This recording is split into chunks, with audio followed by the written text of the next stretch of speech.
¿No saben lo que está pasando en los mercados financieros en este momento? Bueno, tenemos el Market View acá de TH Capital, en donde tenemos dos grandes temas que vamos a revisar hoy con Daniel. Son principalmente la deuda de Estados Unidos, qué es lo que está pasando, qué va a pasar con el dólar, va a ser pérdida de refugio de valor y muchas otras cosas que se hablan. Y también revisar las siete magníficas que mucha gente ha estado preguntando, fueron las que más cayeron, cómo están ahora, son oportunidad de inversión. Bueno, eso lo vamos a revisar, así que muchas gracias Daniel y espero que les guste este nuevo Market View de junio.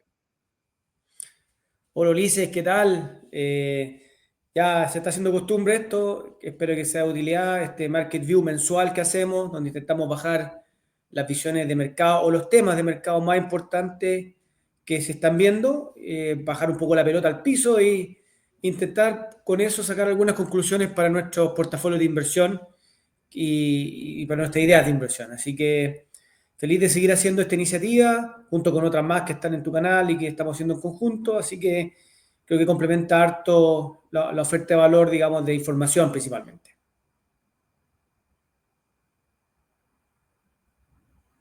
Así es, y como siempre, bueno, si les gusta este contenido, pueden darle like, comentar o compartirlo para que puedan ayudar a la difusión del contenido y también que llegue a personas que les pueda servir. Así que ahí siempre nos apoyan con un like, un suscribir también a los canales, ya que este capítulo va a ser transmitido por mi canal y también por el canal de THX Capital. Así que sea cual sea el que estén viendo, también están invitados a revisar el otro, que estamos subiendo harto contenido en los dos. Ahora vamos a revisar un poquito la presentación que tenemos para hoy y ahí tenemos balance de poder, Daniel. Cuéntanos un poco de qué se trata esto. Sí, yo hoy día el tema que quería atacar y enfrentar era un poco qué es lo que está detrás de la guerra tarifaria y de las políticas que están generándose desde el gobierno de Trump y Trump particularmente. Yendo un poquito más atrás acá, este gráfico lo que muestra es cómo en los últimos decenas de años, desde el año 1990 en adelante, el porcentaje del crecimiento mundial que ha tenido cada país o región. Arriba, en la línea azul, está Estados Unidos, que desde el año 1990 a la fecha ha mantenido una posición del orden del 30% del PIB mundial, es de Estados Unidos, o sea, casi el poquito menos del 30% o el 30% más o menos de la economía mundial nace y se ha mantenido en Estados Unidos. Eh, por el otro lado, Europa, que en algún minuto en el año 1990 tenía más o menos un peso similar a Estados Unidos en su poder económico, digamos, ha ido cayendo de niveles de 25 y tantos por ciento a hoy día a niveles bajo el 20%. En contrapartida, China, que de una posición muy agraria, muy pobre, se ha desarrollado de una manera espectacular, ya pasando a niveles de que yo tenía el 2% y hoy día en niveles casi el 20%, sobrepasando incluso a Europa, que en algún minuto lo sobrepasamos mucho. Y más abajo tenemos a Japón, que también ha perdido muchísima ponderación desde el año 90 en adelante, pasando un 15% a menos del 5%, y el resto de los emergentes, excluido China, que también se han visto muy favorecidos. Entonces, entre comillas, la globalización que partió en el año 90 con la caída del muro de Berlín prácticamente, y después con un aceleramiento con el crecimiento de China, entre comillas, ha beneficiado mucho a los países emergentes, ha beneficiado mucho a China, ha perjudicado, entre comillas, a Europa, entre comillas, en su porcentaje, a Japón también, y Estados Unidos se ha mantenido y se ha favorecido, entre comillas, bastante bien de esto. Entonces, ¿por qué quería partir con este gráfico? Porque parte de esto, creo yo, tiene que ver, todo el tema tarifario, todas estas políticas que están emanando de Estados Unidos tienen que ver con esta idea de que Estados Unidos quiere, entre comillas, frenar o postergar o pelear con China la hegemonía mundial, que desde, digamos, después de la caída de Rusia, de la Unión Soviética en realidad, no haya tenido parangón. Entonces, creo yo que esto es el trasfondo de gran parte de las políticas que hay de por medio. Entonces, esta es la primera lámina, no sé, Ulises, si tú quieres comentar algo respecto a esto, pero que me gustaría escuchar tu opinión. O sea, creo que siempre es bueno tener la película de largo plazo, por decirlo así. Creo que siempre estas láminas son muy positivas por que ya se ve digamos, tendencias de décadas, por lo tanto, son cosas que no son fáciles de revertir y que generalmente son un proceso, digamos, que van sufriendo las economías y que se ve claramente ahí como China ha ido tomando cada vez más fuerza. Bueno, hoy en día China todo el mundo sabe que es un gran país exportador, por lo tanto tiene mucha influencia también en gran parte de la economía mundial y todo este tema de la globalización ha servido a que pueda llegar con sus productos más baratos a otras partes del mundo y que una de las cosas que dice la teoría es que, claro, hace que esto sea más barato para el consumidor final, pero también ellos se han visto favorecidos con la producción, digamos, de muchas cosas que antes estaban en otras partes del mundo. Entonces, ahí un poco está la pelea, por lo que yo entiendo, de Trump y bueno, un poco los aranceles también tienen este tema geopolítico más que a lo mejor un tema netamente arancelario, de justicia arancelaria, sino que ha sido un arma para poder, en el fondo, intentar contrarrestar lo que está haciendo China. Exactamente, ese era, qué bueno que lo redondeaste, ese es un poco el punto inicial del cual quería comenzar. Pásate a la siguiente lámina.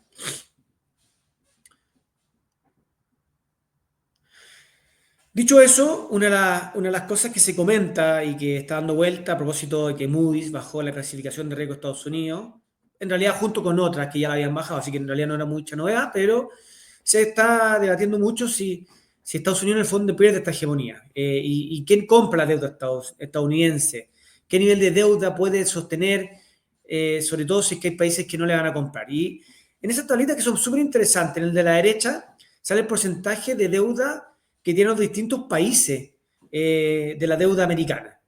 Y ahí se ve que China tiene del orden de, no vemos bien el grafiquito, pero no es una ponderación súper, ni siquiera la más grande es Japón, y China vendría atrás como uno de los tenedores importantes de deuda americana. Pero el más importante es el del lado izquierdo, donde se ve el total de quien mantiene o posee la deuda americana, y abajito, chiquitito, ahí a la mano derecha se ve China, que tiene el orden del 2% de la deuda americana. Japón un 3%, otros países del orden del 5%, y en realidad la gran parte de la deuda americana está en distintos, bueno, en Estados Unidos, en distintas entidades gubernamentales, en fondos mutuos internacionales, grandes ETF. Ahí es donde están en realidad los grandes tenedores de la deuda americana, ¿ya? Entonces, del punto de vista de plantear de que China podría boicotear a Estados Unidos porque va a vender sus treasury, bueno, puede ser obviamente algún daño a corto plazo, pero en realidad no mueve la aguja muy significativamente si es que no compra deuda americana. Ahora, obviamente sí la afecta, pero no es un arma así como única o muy potente en realidad cuando uno mira estos números. Entonces, acá hay la pelea, la balanza de poder, por eso puse la primera lámina, tiene mucho que ver con eso, a dónde estamos parados hoy día y intentar bajar eso y entenderlo.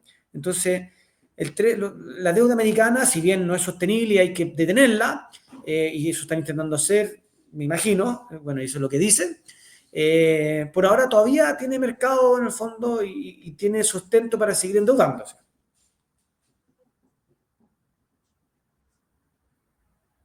No sé, Ulises, si tú Sí, quieres comentar algo ahí. totalmente. Y bueno, se ve que en la parte de Estados Unidos, sí, perfecto. No, lo que te decía es que justamente la parte donde se ve una mayor cantidad de tenedores de deuda son justamente institucionales norteamericanos.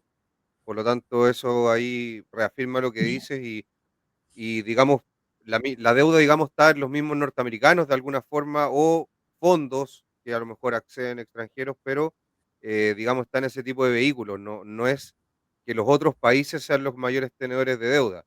Y de ahí se ve abajo cómo los otros países bastante pequeños comparado a lo que está en los propios institucionales de Estados Unidos. Así que ahí se cae un poco ese tema de que a lo mejor habría una guerra de tasas, digamos, mediante opresiones, digamos, geopolíticas mediante las tasas con ventas de bonos del tesoro. Así es. La siguiente lámina, por favor. Eso. Acá hay algo bien interesante que son los CDS de la deuda americana, o sea, los Credit Default Swap, que son los seguros contra incumplimiento de deuda americana.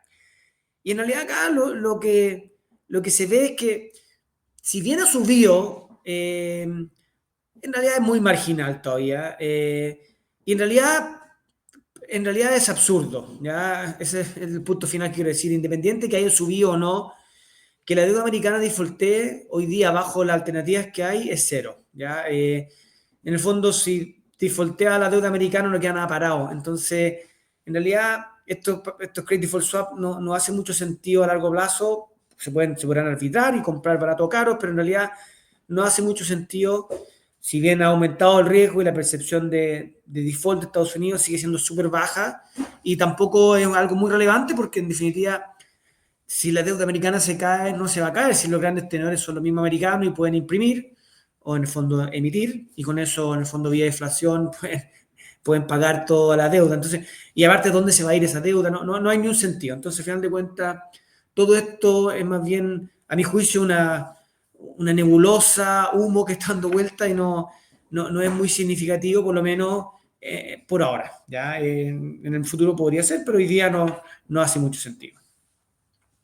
Ulises, pues si quieres comentar algo ahí. Sí, no, totalmente de acuerdo con el punto. Yo creo que Estados Unidos, a pesar de la rebaja de clasificación de riesgo de Moody's, que como dijiste bien, ya venía antes por Fitch y por S&P, obviamente que pone un poco de presión, digamos, un poco de más de cautela en cuanto a la situación, sobre todo fiscal de Estados Unidos, que ahí todos vimos que Elon Musk en un momento con Doge han tratado de frenar un poco este, este déficit que trae Estados Unidos, este mayor gasto que básicamente este déficit es un mayor gasto que los ingresos que tiene y obviamente que hay que frenarlo, pero que sea como algo preocupante, yo tampoco creo por ahora que lo sea y obviamente esto no es positivo, pero en el fondo ahí tiene que ordenar un poco la situación fiscal en Estados Unidos. Otra cosa que se hablaba algo que un poco las tasas de largo plazo, que ahí lo dejo más, a lo mejor más después de la presentación, que también podría estar afectando este tema de la situación fiscal, pero ya la verdad es que defaulté Estados Unidos estos credit default swap lo veo bastante improbable. Sí, a lo mejor estos credit default swap podría poner presión a lo mejor al sistema bancario regional o cosas por el estilo, pero no al impago propio de la deuda norteamericana. Así es. Siguiente, por favor. Bueno, acá están los balances comerciales de los distintos países. Estados Unidos es el que tiene el balance más negativo, digamos, está más en deuda y en realidad pide prestada plata y los que tienen cuentas de corriente con exceso son principalmente China y la zona europea, Japón. Son los grandes excedentes de ahorros hoy día en el mundo. Y esos excedentes de ahorro se están yendo directamente a Estados Unidos, ¿ya? Y que Estados Unidos es el que lo está demandando. Entonces, por ahí también está este desequilibrio que habla Trump y que se habla también en los medios. En total, la cantidad de papeles o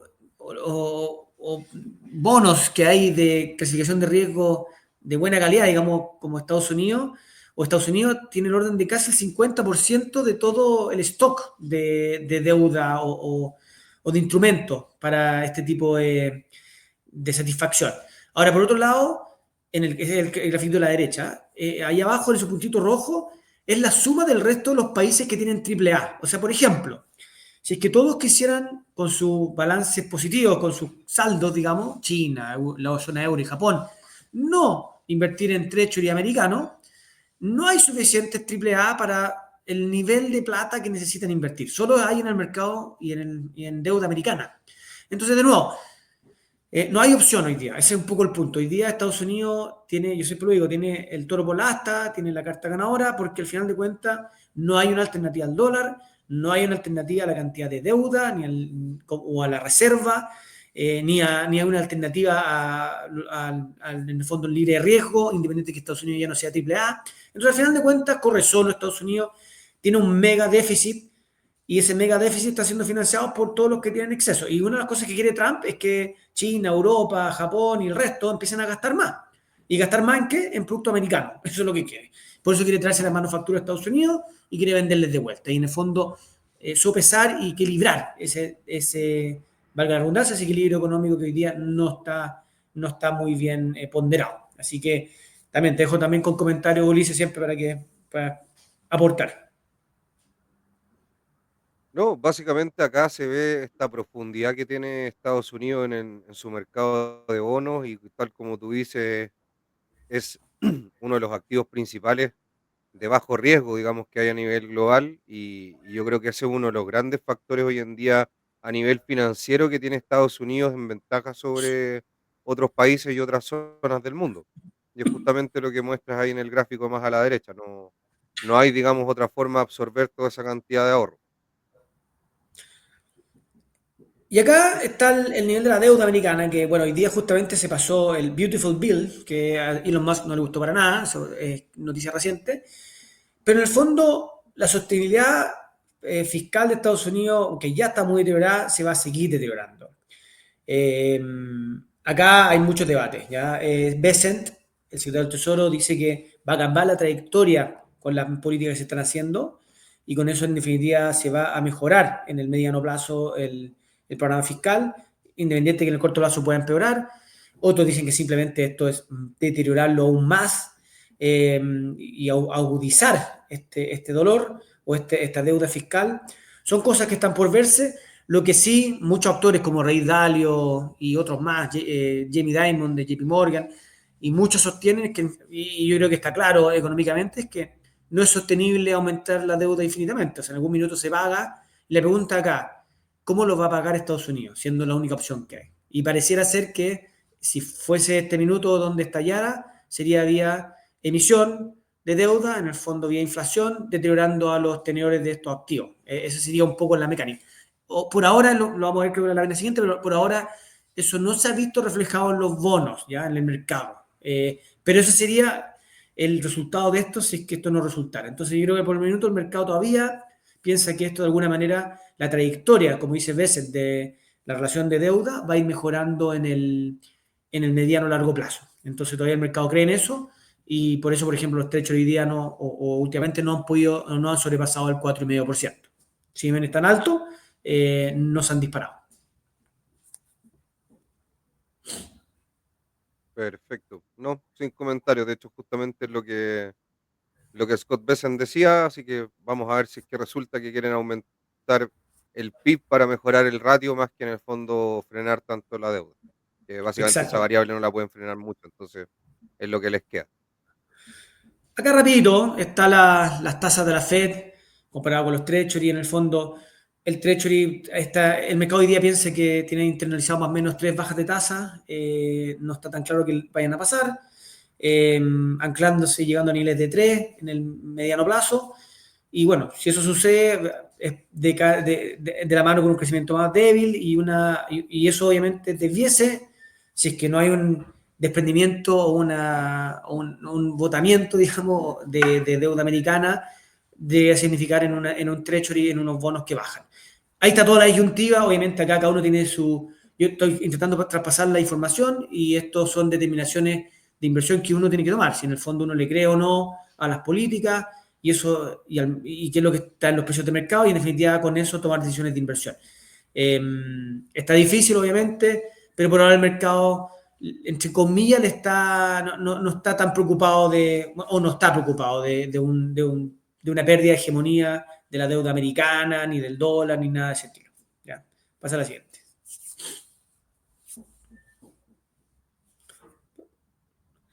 Y me parece que esta es la última lámina que yo tengo. Y ahí están los precios de los treasury. El gráfico de la izquierda demuestra ahí con algunos sigmas de diferencia que establecería, entre comillas, estos son algunos modelos, que el treasury precio justo iba a andar en torno a 4, hoy día estamos en 4,4 más o menos, eh, un poquito de un sigma desviado, digamos, de su valor, y en realidad pareciera ser que el treasury debiese oscilar en torno al 4 y al 5%, ¿ya? Entonces estaría más o menos en el precio justo según lo que estamos mirando en estos minutos.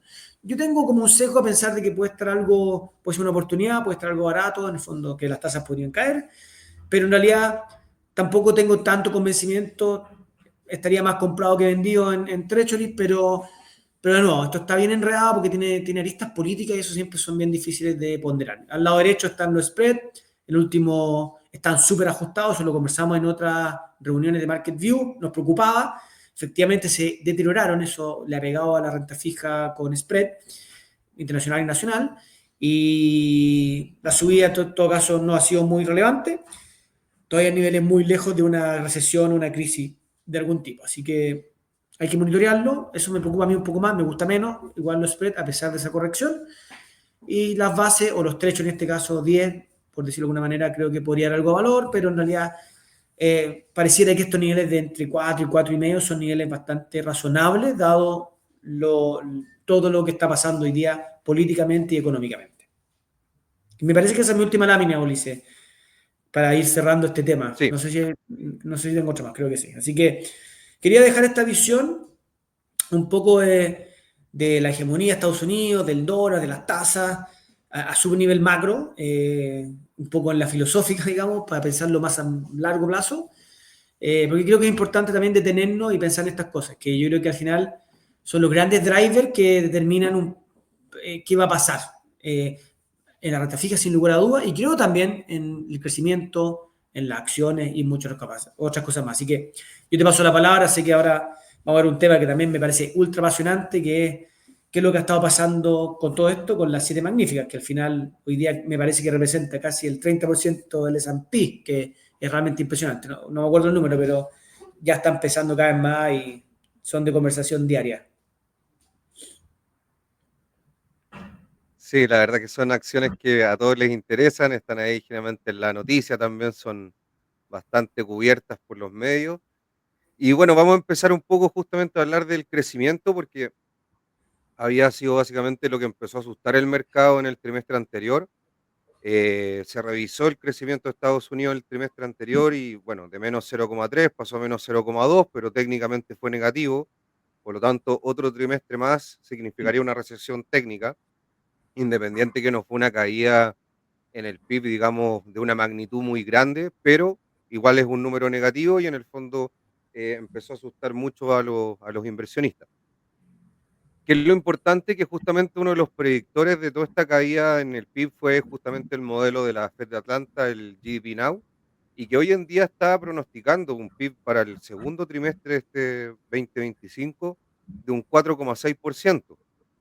Por lo tanto, estaría recuperando esa caída de Estados Unidos y básicamente tendría un trimestre negativo, pero ya después el próximo trimestre positivo y digamos con un número bastante importante, lo cual también calma un poco ese miedo a la famosa recesión. En el gráfico de la izquierda podemos ver que justamente están las tasas nominales a 10 años que, tal como estaba diciendo Daniel, incorporan parte de las expectativas de crecimiento, digamos, de Estados Unidos y también de, obviamente, de las economías a las cuales representen. Y en la parte celeste tenemos el ratio entre cíclicas versus defensivas. Y obviamente que la bolsa va incorporando expectativas y obviamente cuando empieza a tener más crecimiento el consumo cíclico, tendemos a pensar de que va a tener un mayor crecimiento, digamos, la economía norteamericana, se espera obviamente mayor cantidad de ganancias por acción, digamos macroeconómicamente se ve esto como en PIB, en crecimiento, pero esto lo recogen las empresas con sus utilidades, con sus ganancias, entonces básicamente también se está incorporando una reactivación de la economía norteamericana, ahí de hecho se ve la caída y se está justamente viendo esa recuperación, y también lo está incorporando un poco la renta fija, que yo creo que siempre es importante mirarla, aunque tú inviertas en acciones, pero siempre ahí hay que estar mirando un poco lo que pasa con las tasas.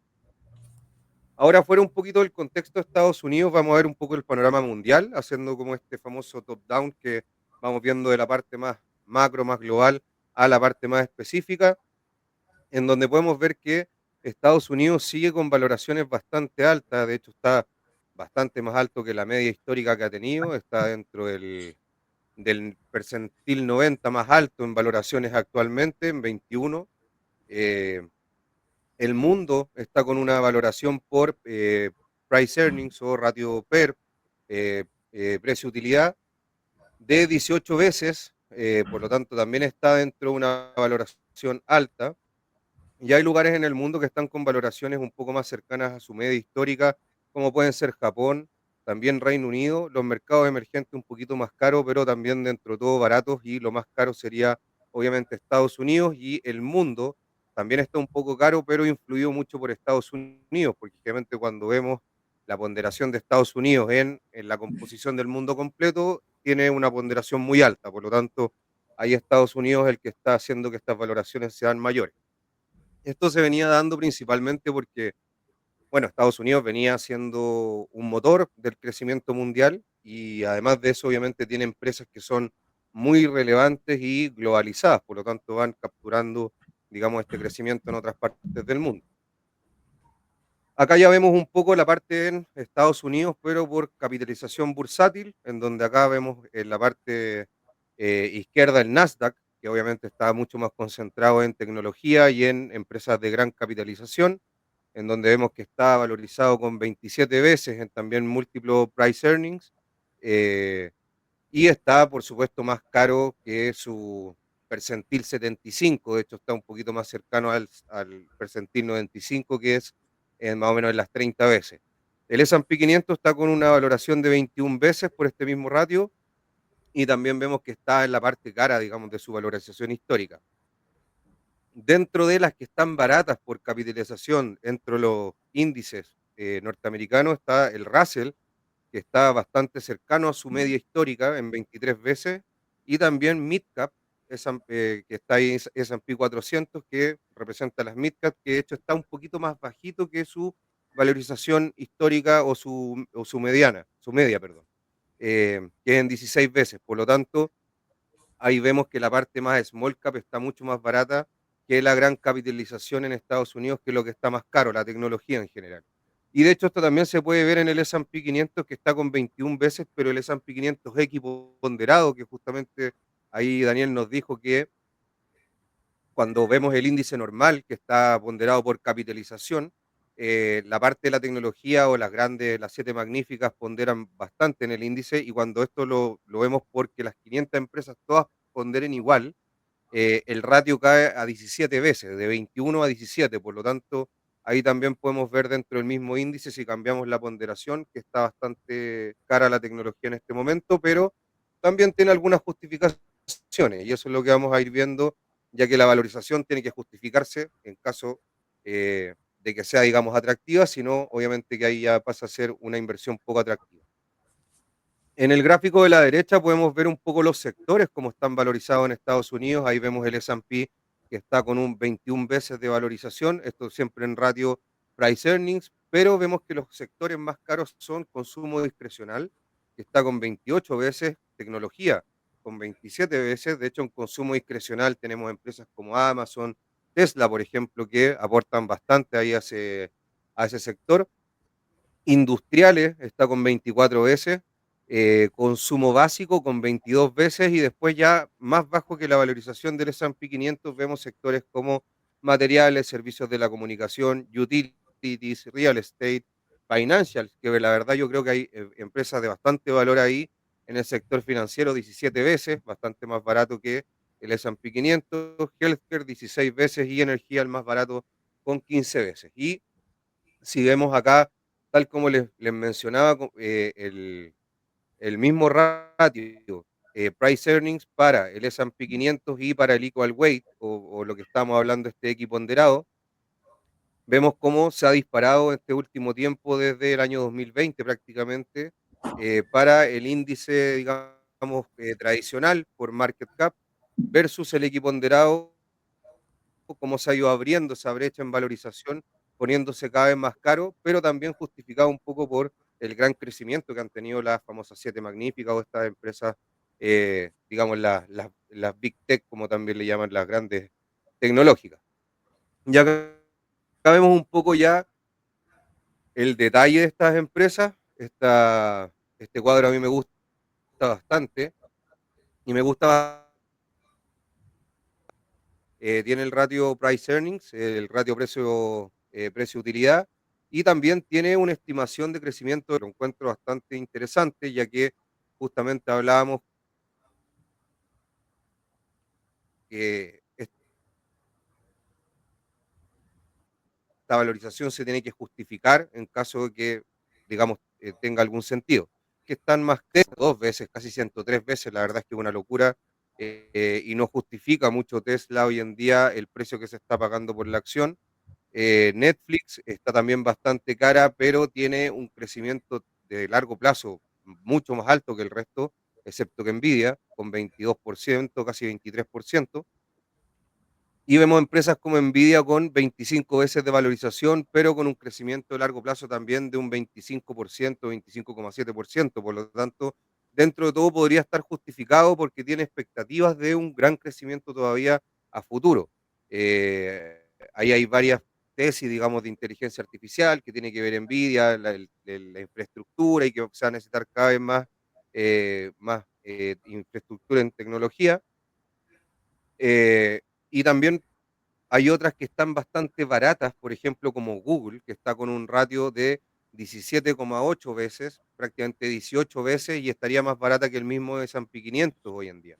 Por lo tanto, ahí podemos ver que una empresa de gran calidad como es Google está más barata que el mismo S&P 500. De hecho, justo hoy día con Daniel estábamos hablando ese tema de cómo comparar valorizaciones ahí en empresas e índices y eh, podemos ver que a lo mejor podría ser una oportunidad. Obviamente está castigada porque hay ciertos rumores de que podrían a lo mejor separar la empresa, otras cosas más, pero el hecho es que hoy en día se está pagando un ratio bastante bajo por una empresa como lo que es Google.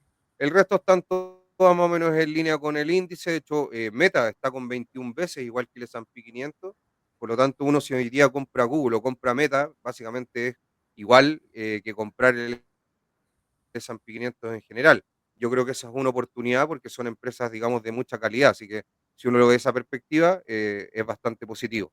Y bueno, las empresas, como les dije, mayor crecimiento potencial siguen siendo Nvidia y Netflix, que se está metiendo ahí como a lo mejor una octava magnífica, así que bien interesante ese cuadro que estamos viendo.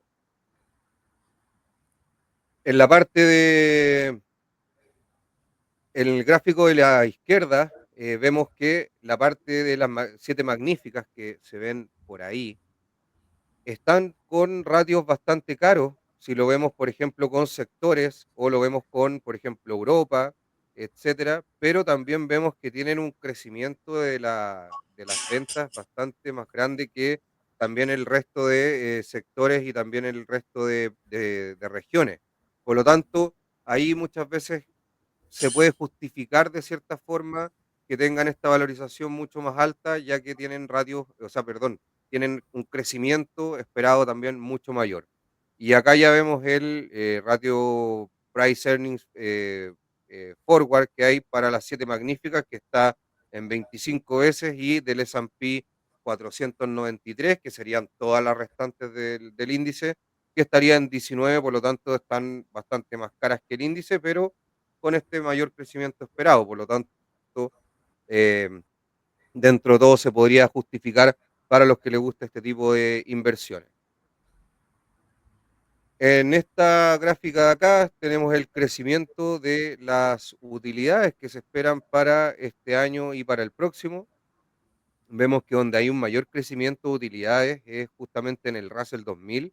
Si lo vemos por esta misma separación, eh, digamos, por capitalización bursátil y también en midcap. Por lo tanto, creemos que ahí también hay bastante oportunidad por justamente esta, este esta mayor cercanía de la valorización actual a lo que es su historia y también porque se espera un mayor crecimiento en las utilidades o en las ganancias por acción, en el earnings per share de este segmento de las acciones norteamericanas versus a lo mejor el S&P 500. Pero dentro del S&P 500 igual se ve que hay un crecimiento esperado mucho mayor para los próximos trimestres de este año, por lo tanto este famoso miedo a la recesión, al parecer, en tanto lo que se espera para crecimiento de PIB y también en ganancias por acción, se está quedando un poquito atrás y eso es lo que se que muestra ahí en la gráfica de la derecha.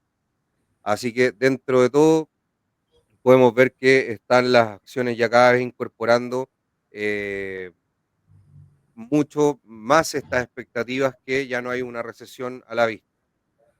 Acá ya vemos cómo se han comportado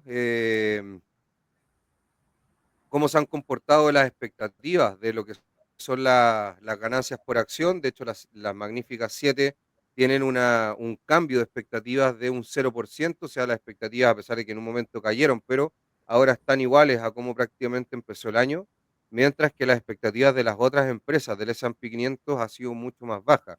El S&P 500 ha caído en expectativas a un 3% en ganancias por acción versus el 493, que sería el resto de las acciones, un 4%.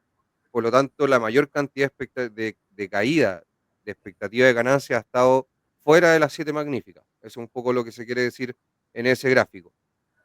Y el gráfico de la derecha nos muestra la diferencia en crecimiento entre las 7 magníficas, que todavía ahí no estaban los resultados de Nvidia, pero fueron positivos, así que esto no cambiaría mucho, podría hasta incrementarse un poco más, que seguía siendo mayor que el crecimiento del resto de las empresas en el S&P 500. Por lo tanto, visto desde esa visión de crecimiento en ganancias, en utilidades, las 7 magníficas siguen siendo las líderes y siguen estando ahí liderando, digamos, todas las acciones de el índice. Pero la rentabilidad que han tenido en precio no ha sido lo que estamos hablando, sino que estamos hablando de que las expectativas no están cayendo tanto como el resto.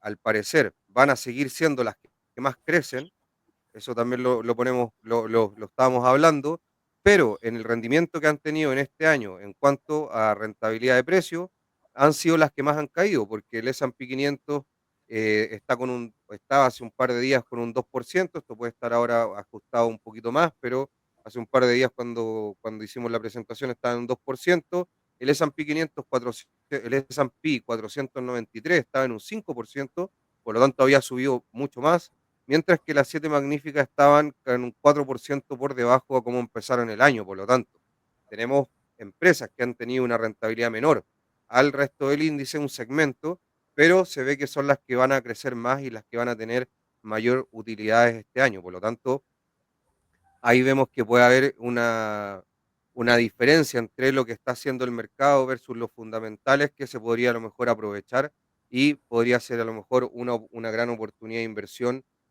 con los ajustes que tuvieron. Hace un tiempo atrás las 7 magníficas estaban bastante caras y ese premio no se justificaba a lo mejor que se estaba pagando, pero después de las caídas hoy en día yo creo que sí. Y también lo que se quiere ver en este mapa de calor es justamente que dentro de las 7 magníficas hay algunas que han tenido un desempeño bastante malo en year to date o en el año, versus otras que han tenido un desempeño plano o positivo. Por ejemplo, vemos ahí en la parte, digamos, positiva, Meta, que ha tenido casi un 14% rentable en el año, y Microsoft un 8,5%, lo cual es bastante bueno, rendimiento en dólares. Nvidia ha estado con un 1% y ha tenido una volatilidad tremenda. Por lo tanto, si lo vemos ahí, la rentabilidad ajustada por riesgo no ha sido muy buena. Pero hay empresas, por ejemplo, como Apple, que obviamente tiene mucho que ver con manufactura en Asia, en China, y todo este tema de los aranceles le ha afectado mucho. Ha caído prácticamente un 19% en el año. Tesla en un momento había caído prácticamente un 50%, recuperó y ahora está cayendo ya un 12,15%. Y Amazon, que también tiene mucho que ver con China, ha caído prácticamente un 7%. Por lo tanto, vemos que hay bastante diferencia. Netflix ha subido un 36%, por lo tanto, vemos bastante diferencia dentro de estas 7 magníficas, donde hay unas que están siendo muy castigadas y obviamente siguen a lo mejor siendo algún tipo de oportunidad. Algunas planas como Nvidia, que prácticamente no ha hecho nada con mucha volatilidad dentro del año.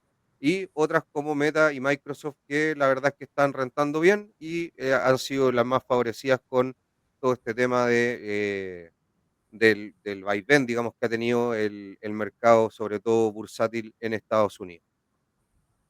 Y acá para ir cerrando, Daniel, tenemos el índice, el MAX, que es el índice de las 7 magníficas, el cual podemos ver ahí que está cercano a cómo empezó el año, pero aún no se puede recuperar, aún no puede llegar a ese número donde había empezado y por lo tanto eso también está mostrando justamente que aún no recuperan dónde partieron. De hecho, esta caída que se está viendo acá es muy parecida también a la que se ve en los índices norteamericanos, pero obviamente que todavía tienen bastante por dar, que bastante parte del año, así que yo la verdad es que creo que hay bastante oportunidad dentro de las siete magníficas, dentro de este tipo de empresas, con estos ajustes que han tenido. eh, pero obviamente esto tiene que ser dentro de un portafolio equilibrado, digamos, y bien estructurado, y no solamente andar tomando elecciones, digamos, un stock picking, porque obviamente que hay bastante riesgo ahí, y siempre esto hay que hacerlo, digamos, de una forma bien pensada y diversificando el riesgo. Así que un poco esa es la tesis, que las siete magníficas siguen creciendo más, las utilidades de las empresas siguen creciendo en Estados Unidos, igual que el PIB, por lo menos son las expectativas que hay, pero han sido las más castigadas dentro del año a pesar de la recuperación que han tenido algunas. Oye, yo me parece muy bueno todas las láminas y los comentarios. Obviamente ha sido un inicio de año, casi un primer semestre ya, súper interesante, con tremendas oportunidades, tremenda volatilidad, muchos sustos, también, de nuevo, muchas oportunidades, ha sido bien increíble. Y yo más que nada creo que efectivamente acá todo este análisis que está haciendo Ulises en este caso es para agarrarse de datos, de fundamentos, para poder tomar estas decisiones, sobre todo en momentos complejos y poder tener un poquito más de peso a la hora de tomar decisiones. Y solo recalcar de que hay muchas maneras de invertir. Hay ETF sectoriales, ETF de tendencia, ETF de distintos grupos de acciones, hay acciones particulares. Entonces hay grandes temáticas que uno puede ir tomando y eso nosotros dejamos invitados a que obviamente hacerlo con un buen costo, con buenos productos y en el fondo desarrollar las tesis de que uno quiera y que uno bajo todos estos parámetros le parezca que son buenas oportunidades de inversión, se pueden a través de la sin número de instrumentos y oportunidades que nos da el mercado. Así que ahí cuando repasás Ulises, los sectores, países, industrias, todo eso se puede, hay ETF para eso, por ejemplo, hay fondos para eso, hay activos, pasivos, hay muchas alternativas eh, para ver esto y no solo de repente encasillarse en las siete magníficas, que son fundamentales, dan muchas oportunidades, como decís tú también, hay algunas que son mucho más atractivas que otras, otras con mucho más premio que otras, por sus narrativas, por su historia, pero no solamente quedarse de repente en siete acciones o en un par de índices, hay muchas alternativas, así que los dejamos invitados ahí en THX Capital con Ulises o conmigo también para buscar esta oportunidad y desarrollar sus tesis de inversión, que lo ideal es que nazca de ustedes, al final de cuentas, con las visiones que ustedes tengan de los mercados, y nosotros obviamente los podemos guiar con algunos temas de precio y otros costos que sea. Sí, y justamente creo que también es interesante lo que vimos hoy día de una visión, digamos, más de, de- de fundamentos macroeconómicos, de que el dólar todavía es una moneda importante, porque también esta tesis de las siete magníficas o invertir en Estados Unidos tiene mucho que ver con la fortaleza de su divisa. Así que, por un lado, entender de que está pasando una transformación, a lo mejor la parte económica con este tema de los aranceles.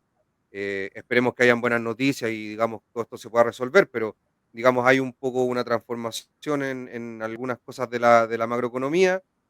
Hay unas tendencias de largo plazo, pero el dólar todavía sigue siendo una moneda relevante. Estados Unidos sigue siendo un país todavía seguro para invertir. Las empresas que tiene Estados Unidos todavía siguen siendo atractivas, todavía siguen creciendo, al igual que la economía norteamericana, y son una alternativa más dentro de un portafolio que se puede ir estructurando, de repente una visión para aumentar a lo mejor tus inversiones fuera de Chile, así que ahí está la invitación un poco a darle una vuelta a eso, invitarlos a que puedan agendar una reunión con nosotros y a lo mejor poder ayudarlos a estructurar un portafolio a largo plazo según su perfil de riesgo y sus necesidades. Así que con eso me despido. Muchas gracias. Gracias, Daniel, por la presentación y nos estamos viendo hasta la próxima. Que estén bien. Chao. Chao, chao.